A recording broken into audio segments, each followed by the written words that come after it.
Chapter 1. Past midnight, Kyoto exhales. The day's tour buses and bicycle bells fall silent, and the old city returns to the older world it was built to serve. In alleyways, thin as a blade, paper lanterns gutter. Cedar doors breathe out the smell of rain. Somewhere beyond the tiled roofs, mountains crowd closer, like listeners leaning in. Kyoto is a city that remembers. Temples keep time, the way moss keeps walls, and some nights, time folds. People say that when the hour is deepest and the streets are empty, the mirrors in old machiya houses turn a little darker, like ponds that suddenly reflect a second moon. Old beliefs whisper that mirrors are not just glass but gates. They don't merely show a face, they notice it.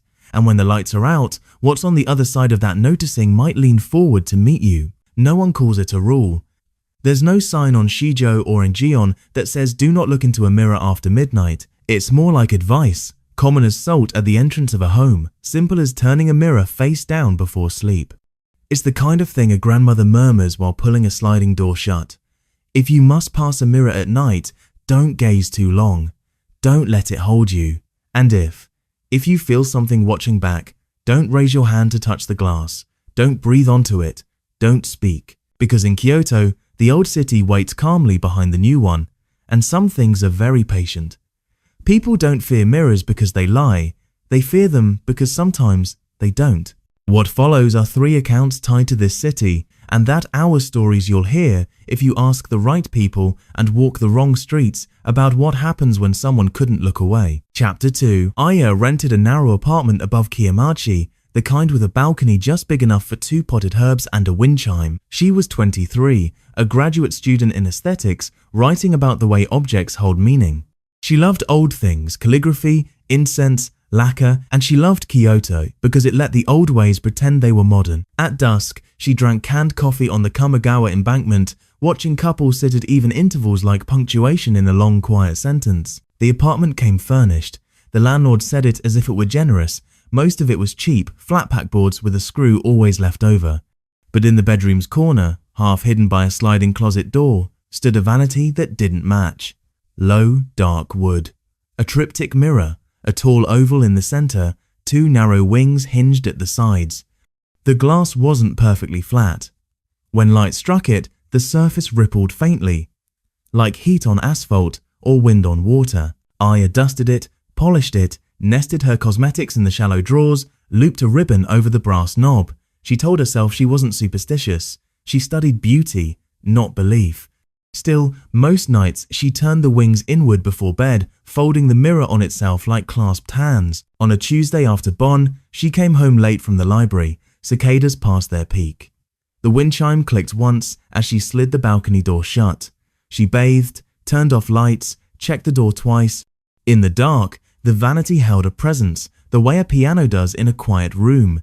She told herself to sleep. She didn't. The old wood creaked distinctly, as if answering something she hadn't asked. A few streets away, friends laughed too loudly. A motorbike rasped down Kawaramatchi and faded. Inside the room, the air cooled. The mirror was angled just so. From the bed, if she lifted her head, she could see a sliver of the oval. Don't, she thought. Don't. It's ordinary to tell yourself you're above ordinary fears. She raised her head anyway. Midnight had just passed. Her phone, face down on the mattress, had buzzed a calendar reminder. In that hush, the mirror stayed a dark ellipse. Aya waited. Her eyes adjusted. She saw herself, yes, but with a delay, a half-breath of lag, as if the glass agreed to answer only after considering the question. She lifted her hand. The reflection followed, not quite in time. Parallax, she whispered, and the smallness of her voice made the room feel larger. She lay back and pulled the sheet to her chin. The apartment settled. The wind chime clicked. The vanity creaked as though a weight leaned on it from the front. Aya sat up. The side mirrors had opened a fraction. She hadn't touched them. A draft, she told herself. Balcony door, locked. Kitchen window, latched. Front door, deadbolt turned. She laid her palm on the vanity top. The wood was cool, cooler than the air, like shaded stone. She pushed the wings closed until the hinges whispered. Then she saw it. A faint smear at the bottom corner of the central pane, shaped like the oval of a breath, but dry matte, as if polish had failed there. She rubbed it with her thumb. It didn't fade. Something was in it, subtle, as veins in paper. She leaned closer. It looked like a fingerprint, and not hers. Longer, thinner, the whorl stretched in a way that didn't match a human finger pressed to flat glass. Aya stepped back. Her reflection did the same, but the eyes in the glass lagged by that same half-breath, then caught up, as if wading forward through water. She slept with the lights on. In the morning, she texted her mother, who'd grown up in a town outside Kyoto where people still salted doorways after funerals. Her mother sent a laughing fox sticker and wrote, "Turn mirrors to the wall before sleep, just in case." A second message, "If you feel watched, don't speak, don't breathe on the glass." If you feel watched and the way, Aya smiled and sent a heart. That night she folded the wings closed and draped a scarf over the oval, careful not to say aloud why. 3 nights later, rain. In Kyoto, rain changes edges. Lanes become streams. Neon becomes ink. Aya listened to it ticking on the balcony rail and felt the room become very precise, as if every object had drawn a breath and held it. She tried to study and failed. Midnight arrived like a hand on her shoulder. The scarf had slipped, just enough for the oval to peer out like a single uncovered eye. She rose to fix it. A smell waited near the vanity that wasn't hers, something astringent like old cosmetics or floral water steeped too long. She lifted the scarf and saw herself, and for a full second relief bloomed because it was only her, tired, hair loose, eyes a little red.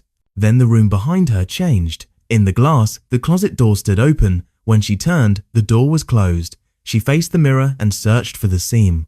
In the reflection, the closet gaped a hand's width, shadow within shadow, and inside that shadow, a shape like someone standing too close to the wood, a pale outline where no outline should be. Aya lowered the scarf to the vanity's edge. She reached for the closet door behind her, certain her fingers would touch wood and return her to the simple world.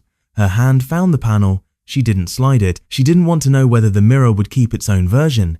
She placed both hands on the vanity to steady herself. Across the oval, her reflection did the same late. And now there was a detail. The pale outline in the closet had turned, not fully into view, but enough to suggest a face without eyes, only the shine where eyes should be.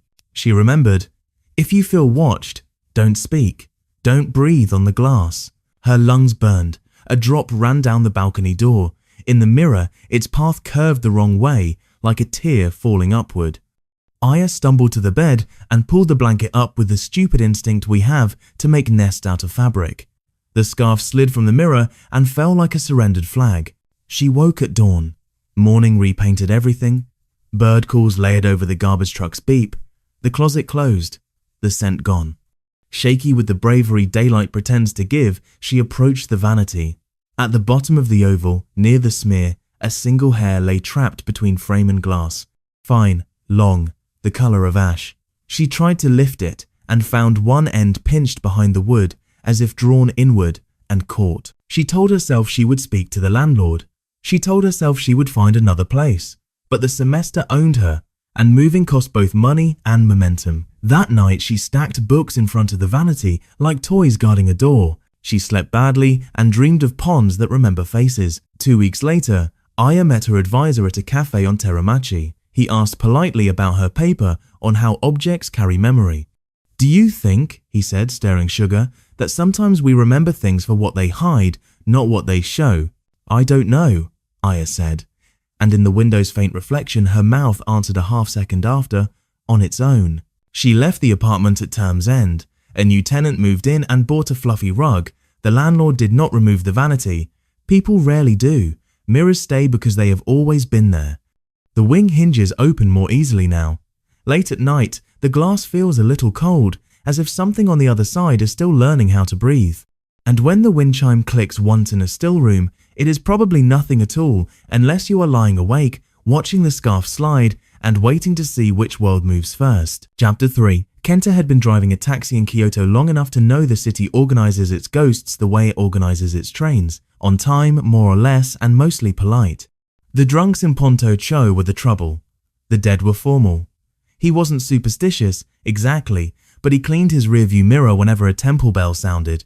Habit becomes belief when it works often enough. It was late autumn. The kind of night when breath leaves tiny ghosts in front of your face. Kenta's shift had been slow. He idled at the corner of Kitayama Street, sipping vending machine coffee gone lukewarm, and watched a mist lift off the edges of Tadasu no Mori, the forest of correction that keeps the Kamo shrines company. The radio hummed static and enka. One more fare, he told himself. Then the dispatcher pinged, pick up near Midorogeke. Lake Midorogeke sits where Kyoto loosens into hills. Families go there in daylight, but after midnight it's for joggers who like scaring themselves and for drivers cutting curves. Kenta didn't mind the place. On some nights it smelled like damp bamboo and old stories. He pulled up at a stop sign and saw her. A woman in a pale coat, hair wet as if she'd walked out of weather nowhere else was having. She didn't wave, she didn't meet his eyes. She opened the back door, hesitated like someone checking a shrine's threshold, and slid in. The seat made a sound like a breath under a sheet.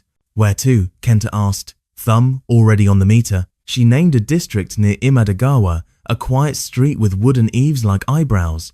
Her voice was low, without strain, like someone conserving energy. No rush, she added. Kenta pulled away from the lake. The road curved. Headlights painted pools, then stripes across guardrails. In the mirror, he saw the top of her head, damp strands stuck to her cheek. The glass fogged a little behind her, as if the night had followed her inside. Cold night, he offered, because silence makes drivers sleepy. She didn't answer. The radio swallowed the last notes of a song and replaced them with a cheerful bathhouse ad. Kenta turned the volume down. In the mirror, the woman tilted her head slightly, like a plant seeking light. He told himself to keep his eyes on the road. Something was wrong with the mirror. Not broken, not loose. Wrong like a word mispronounced in a language that forgives you, but not entirely. The glass held her shape and also didn't. The reflection had an edge, a halo that wasn't light. He adjusted the mirror a millimeter. Her reflection didn't adjust. At the next red light, he checked the back seat directly. She was there. Pale coat buttoned to the throat, hands folded neatly. When he looked back to the mirror, the seat showed only a dark patch like damp fabric, no body above it. Kenta's heart did a small, competent thing. It sped up to work better. He breathed shallowly and reminded himself of the stories every driver in Kyoto knows. The pond, the woman after rain, the fare that vanishes before the meter can collect. He cleared his throat. Do you have a preference for the route? He asked the air politely, as if politeness could steady the meter. Whichever is shortest, she said. The words arrived without breath, the way recorded announcements do. He nodded. The light turned green. He drove, keeping his eyes off the mirror and on the white line that divided morning from tomorrow. The car warmed slightly, the wet patch giving up its shape to the heater. For a few minutes, he almost believed he had imagined the mismatch. At an intersection near a convenience store, a signboard flickered.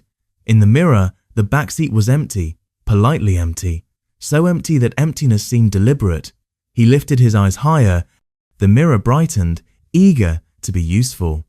It showed the windshield, the road, his own face older than he felt, and nothing where she should be. Kenta swallowed.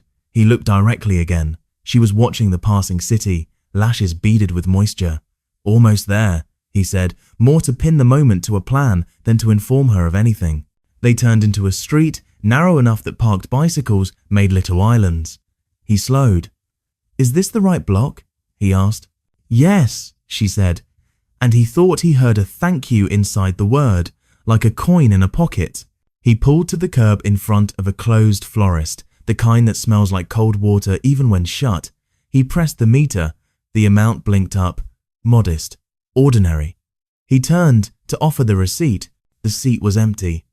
The damp patch remained, shaped like a person had pressed her weight there carefully, not wanting to burden the upholstery. Kenta looked into the rearview mirror, and for a fraction of a second the glass showed the woman still seated calmly, hands folded, head slightly bowed. Then the mirror realized it had updated and cleared her away. He should have felt fear then, but fear would have been wasted energy. Instead, he felt the tiredness of someone who has seen a rule upheld. He left the meter running a second longer, a tribute of numbers to a presence that didn't pay in cash. Then, he clicked it off, printed a receipt, and placed the paper on the back seat in case someone wanted to be tidy. The damp patch dried in a shape that didn't match the seat's fabric. For days, if sunlight touched it just right, the cloth shone like fish scales. He didn't mention it at the cab stand. The story he told was simple and old, and no one asked for a different version. The next week, a younger driver took the same fare from Midorogaike and tilted his mirror sharply downward the whole way, so it showed only his hands on the wheel. Kenta still cleans his rear view when temple bells sound. Some habits accept both explanations, superstition and courtesy. He doesn't take calls from Midorogaike after midnight anymore, he doesn't refuse them either, he lets the dispatcher decide. And when he does drive that road, he keeps a borrowed phrase in his head like a prayer: mirrors don't lie, sometimes they simply choose not to tell you everything at once. Chapter 4. Sayaka sold second-hand things, not junk, objects that had survived other stories. Her shop on Teramachi was one of those narrow rooms that look bigger because the shelves confess their age. Brass lamps, bamboo baskets, postcards with ink stains like bruises. In the back, wrapped like a sleeping friend, lay an antique mirror she hadn't priced. She found it during a house clearance in a neighborhood where wooden eaves leaned toward one another like old companions. The owner had moved to a care home. The relatives wanted the place emptied. In a tatami room, hidden behind a Fusuma panel, Sayaka uncovered the mirror. Bronze-backed, its glass cloudy the way a sky goes cloudy rather than dirty. Tiny stamped images, clouds, cranes, a fan circled the frame, worn almost flat by polite centuries. She hesitated, then bought it. It felt heavier than its size. She walked it back like you walk a child across a busy street, careful not to stumble. She did not display it. She told herself she was waiting for the right buyer, told herself she wanted to research the seal marks. Mostly, she disliked how, when unwrapped, it made the room's corners feel further away. At night, after turning the key on the grate, she glanced toward the mirror's place and said softly, "Good night," because Kyoto is a city where you greet more than people. Autumn slid into winter. Tourists thinned, then thickened again. A week before New Year, a man in his 60s visited, quiet, careful with his hands, like a scholar with library books. He studied the postcards and lamps, then asked, gently, "Do you have anything older? Mirrors, perhaps?" Sayaka thought of the cold that seemed to bloom around the wrapped mirror, like a flower that opens only at night. "I have one," she said, "not on display." "I'd like to see it." She led him to the back and unfolded the cloth. He tilted his head, as if listening. "Ah," he said at last, in the tone people use when incense catches on the first try. "This kind." "What kind?" she asked. "A mirror that remembers," he said. "Some call them tsukumogami, but names matter less than behavior. May I?" He lifted it slightly, only enough to catch light. The glass showed Sayaka's face, the man's shoulder, and briefly a third figure behind them, indistinct as a breath on winter air. Sayaka turned. No one stood there. When she looked back, the glass was only glass. He set it down carefully. "Don't keep this facing the room after midnight," he said. "Cover it. Better, face it to the wall." "Does it matter what it sees?" she asked. "Yes. Mirrors are patient. Midnight is when the other side's patience is returned." He left a plain card with a name and number. "If you decide to sell, call.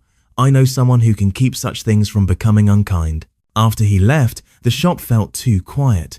Sayaka told herself not to be dramatic. She turned the mirror to the wall, locked the grate, went home to hotpot for one, and watched a variety show where a comedian pretended to be a koala. The next day, 2 high school girls came in. They giggled at postcards, bought a cheap lamp, and were about to leave when one spotted the back room.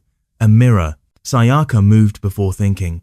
"That isn't for sale," she said too quickly. "Can we see?" the girl asked, polite in the Kyoto way. Daylight, 2 students, chatter safe enough. Sayaka guided them to the back and turned the mirror toward them, lifting it just enough for the glass to find their faces. For a heartbeat, the reflection was ordinary. Youth, ponytails, the sort of joy that doesn't know it's temporary. Then, the glass seemed to deepen, like a pond catching a cloud. In the mirror, the girls looked slightly away, as if something behind Sayaka had spoken. The friend laughed, a bright note that didn't carry relief. "Creepy," she said. Delighted. "It's old," Sayaka said, lowering the mirror. "Old things sometimes behave like they remember how they were used." The girls left, and the shop's silence returned with too much precision, like a stage after actors exit while lights stay up. That night, Sayaka didn't go straight home. She swept a floor that didn't need it. She wrote tags she wouldn't tie to anything. Midnight arrived the way snow arrives quiet, without asking permission. In the back, the mirror faced the wall. She told herself she would check the cloth once, then leave. She lifted a corner. The glass showed the wall. Plaster scrollwork, faint cracks like lines on a palm. The surface fogged slightly, as if breath pressed from the other side. Sayaka did not breathe. She remembered reading mirrors were used in festivals, in exorcisms, for watching gods. Or perhaps gods watched people through them, the way you watch fish in a tank. She put the cloth back and stepped away. Behind her, the mirror gave a tiny sound like settling wood. Morning brought errands. A regular Riku, an art student, came in, flipping a compact to check a pimple he had made into crisis. "Show me something haunted," he joked. "No," Sayaka said too quickly again. "Buy the lamp you liked." He did. As he signed the receipt, he opened the compact and frowned. "Weird. It shows someone behind me." He turned. No one. He laughed, uneasy but pleased. "This city, right?" He left, and his reflection in the window lagged a half step, as if the glass hadn't decided to let him go. That evening, Sayaka called the number on the card. The man answered on the second ring. She didn't explain. She only said, "Yes." He returned with a padded case and a calmness like good tea. They wrapped the mirror together. He wrote a figure that made her blink. "You're paying too much," she said. "I'm paying the right amount," he said. "That way it doesn't follow you." They signed nothing. He left with the case and a small bow that felt like a blessing. Sayaka locked the grate, turned the sign to closed, and walked home lighter than she expected. She slept without dreams until just before dawn, when a sound woke her, a delicate click, like a clasp finding home. She sat up, listened, and heard only silence. She told herself it was pipes, a neighbor's drawer. She went to the bathroom to splash water on her face and caught herself in the mirror. For a moment, her reflection was simply hers, sleepy, hair everywhere, a woman who traded objects for a living. As she leaned closer to wipe the glass with her sleeve, the mirror breathed on her from the other side, and a single pale fingerprint appeared near the bottom corner, elongated, too thin, the kind you find when someone presses from the wrong world. She froze. The print faded like fog. The glass was flat again. She didn't move for 10 heartbeats. Then she turned the bathroom mirror gently toward the wall and went back to bed. Morning came with deliveries and the small chores of keeping a shop. The man never called to say where the mirror had gone. He didn't need to. In Kyoto, some objects don't leave, they change address. If you pass Teramachi after midnight and see a narrow shop with a grate like fine teeth, you might notice a faint oval smear on the inside of the window where someone once leaned in, breathing lightly, not wanting to miss anything. You might catch your reflection there and feel, for a second, that you are late to yourself by half a breath. The city keeps time. The mirrors keep count.